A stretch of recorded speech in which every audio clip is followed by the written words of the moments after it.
seconds to thank Quartrguy for making my awesome intro of epicness.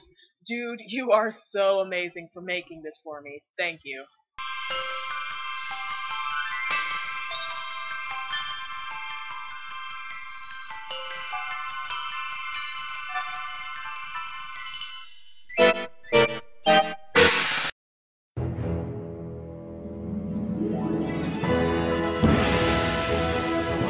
Super Smash Bros.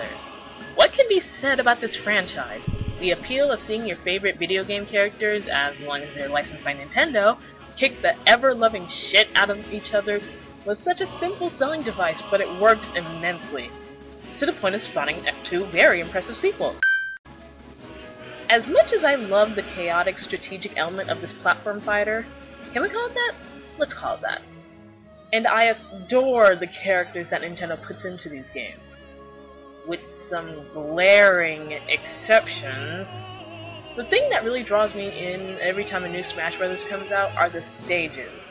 Just the nostalgia factor of duking it out on some of the most notable locations in Nintendo's various universes is so immense. And since one of the major points Nintendo made about the upcoming Wii U, which I will hopefully be buying, it depends on how much NOA decides to sell it for, is a new Smash Bros. Title, I wanted to take a trip back and look at what I think are the top 10 stages in Smash Bros. Not just the original, not just Melee, not just Brawl, all of them. And for fairness, I'm trying to do one stage per represented franchise, so if I choose Mushroomy Kingdom, I wouldn't be able to choose Mario Circuit. Like that. Also, as plenty of you already know, these countdowns are the opinions of the people making them. If you disagree or want to know what I think of stages X, Y, and Z, leave a comment below. A well thought out, non-trolling comment. Oh, and just to address all the Smash elitists who think that every entry should be Final Destination. And now, without further ado, let's get it started.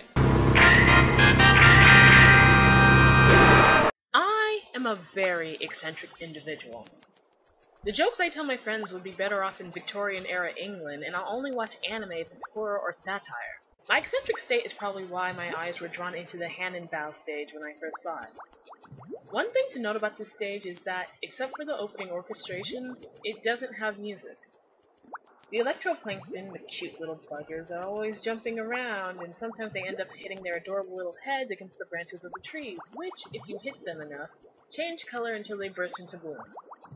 Really, I enjoy playing on this stage every so often, but I can understand why people would dislike it. Yay, another water stage! Oh, I fell. I'll just chill in the water for a bit and— wait, what?! Let's be honest. Smashville isn't really all that impressive or epic, but hear me out. This stage does what Final Destination does, and still has some charm to it. It's a simple flat stage, the only extra structure element being the floating platform above that I've hardly ever used, but what makes the stage so endearing, to me, is what's going on in the background. The characters that, if you've ever played Animal Crossing, you should recognize, are there watching your match and giving their own reactions to it. And instead of the ever-changing, endless expanse of space that if it weren't for the music going on would be so god-awful boring, Smashville literally shows the village that you live in the game. But I suppose the main reason that I like this stage is the fact that it introduced me to the song Go KK Rider.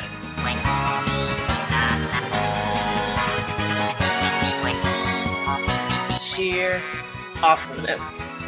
And if you're playing the stage and that song isn't playing, it's just so damn tranquil! It always comes sooner or later, doesn't it? Blame Shield up! Let's be frank. Even though it's one of Nintendo's best franchises, The Legend of Zelda has never gotten that much good representation in Smash Bros. When it comes to their stages. I mean, what have we had so far? A castle. Yay. A pier. Holy sweet zombie Jesus! Look at the moon! It's got a face! And it looks so sad. But wait, no! I'm on a boat! I'm on a boat! Everybody look at me, cause I'm sailing on a boat! But there one that I really like. The Bridge of Eldin from Twilight Princess, which is my favorite Zelda game, really didn't stick with me the first time I saw it, as I had yet to play through the game yet. But after I finished Twilight Princess, I had a better respect for this stage. The game designers really took into account just how much of Twilight Princess's storyline revolved around this structure. Especially with the fact that King Bulbin rides across the stage every so often on his giant boar. Remember this prick? Remember how much of a douche he was in the game when he appeared and he kidnapped Colin? Remember that epic standoff the two of you had? Yeah. Simple yet full of memories, I had to put this one on the list. Can I use a flame shield twice in a video? You know what, forget it. I am probably one of the few people in the world who actually likes Mr. Game & Watch. He's one of the 3 main characters I use in Brawl along with Lucas and Toon Link.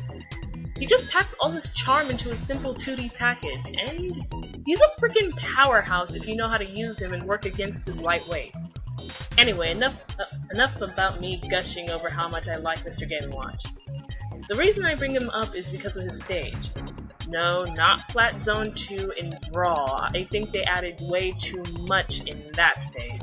I enjoyed the original Flat Zone from Melee much more. Maybe it was because I felt so accomplished after unlocking Mr. Game & Watch that playing on that stage always felt like a reward to me. It should be noted that, yes, this stage does have randomly changing elements, the changing platforms, the falling objects, the random oil spills, but they never really bothered me much. In fact, they just added to the challenge while fighting against people for me. The game designers even upped the originality factor and had whichever character you were playing as turn flat when playing on the stage. Talk about attention to detail. The only con I have with this stage is... well, I have no con with it. I can just find more good elements about the other stages on this list. I love the Mother/Earthbound series. Even though I never got to play any of these games on an actual console thanks to Nintendo of America not releasing any of these games, Reggie! But I'm not going to let that stop me from appreciating this next stage. Newport City is one of the most colorful, vibrant stages in any of the games, and it's chock full of references to the story of Mother 3, which include, but are not limited to, the Porky Robots, the Flying Limousine, the King Porky statue, the Ultimate Chimera, Porky Towers, and the Propaganda Theater. Between the setting of the stage and the work that obviously went into it, the awesome soundtrack that they brought in from the Mother series just adds to the appeal. We have Porky's theme, You Call This a Utopia, Unfounded Revenge / Smashing Song of Praise. This stage is nearly flawless except for one huge factor. Its size! This place is 10% bigger than the temple stage from Melee, and that place was gigantic! Final smashes are impossible here. Even PK Starstorm has a snowball's chance in hell of hitting anybody. Great feelings with the stage, just not practical in the least. Question: how do you condense all of the wonderful elements of the original Super Mario games into one single work?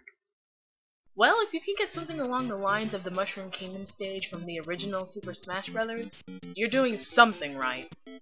This stage was so much fun to play when I was younger, with the staple Mario theme playing in the background, the warp pipes that actually worked, and the random piranha plants, and the elusive POW block. This stage was definitely a treasure worth unlocking. And how does such a stage get treated by Smash Bros. Aficionados? It and its Melee counterpart get banned from every official Smash tournament. Yeah!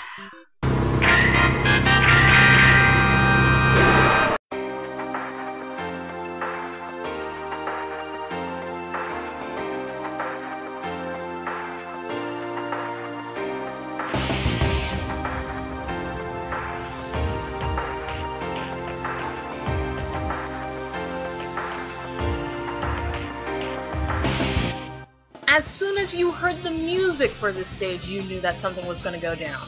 Mute City from Melee was the definition of competitive gaming for me, because of the fact that the majority of the fighting takes place on this minuscule platform, which means that no one can try and pull off a Switzerland.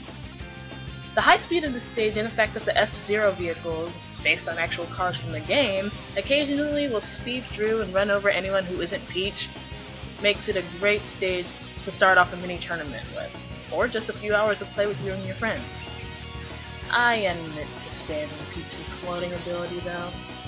Yet some might say that this stage was better off in the form of the Port Town Arrow Drive from Brawl. But at least Mute City didn't have that stupid wall!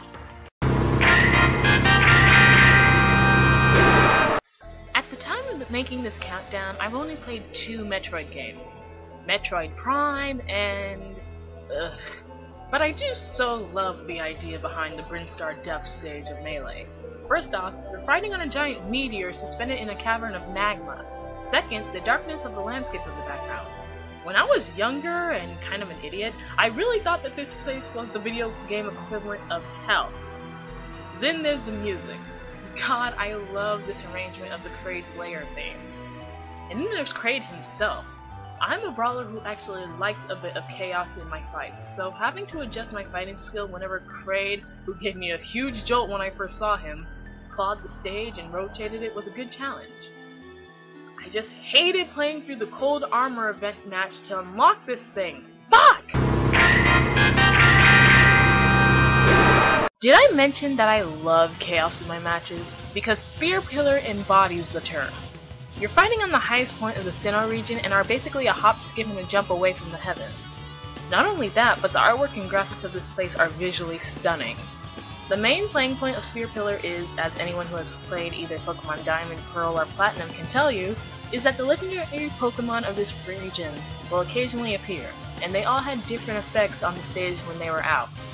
Dialga jumps to the center of the stage and can either use Roar of Time or slow down the time of flow. Palkia shifts the stage in different ways and halves the gravity, and Cresselia uses Psycho Cut every few seconds. The Lake Guardian trio can also appear if you play long enough, but they just float in the background, so meh. And the staple song that plays for the stage, Brawl's arrangement of Victory Road, really fits the atmosphere to a T. Now, if this stage is only number 2, then what could be number 1? Well, let's recap. Number 10, I Can't Swim? Number 9, Smashville. Number 8, The Bridge of Eldin. Number 7, Lot Zone. Number 6, this place is huge! Number 5, the original Mushroom Kingdom. Number 4, show me your moves! Number 3, It's Godzilla! and number 2, Spear Pillar.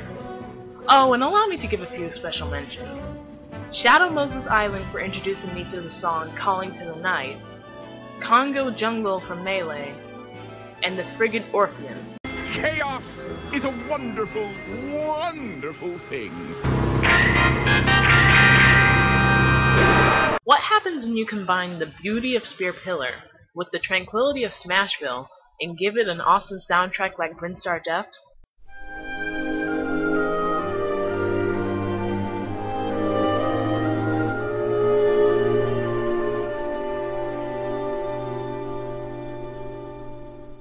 The Fountain of Dreams from Melee was the stage I always played on when I used to play Melee.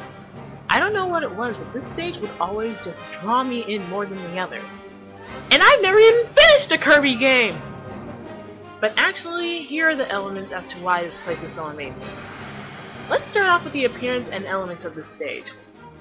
You're playing on a beautiful sacred place with the dreams of the world pouring and splashing around you like the clearest waters.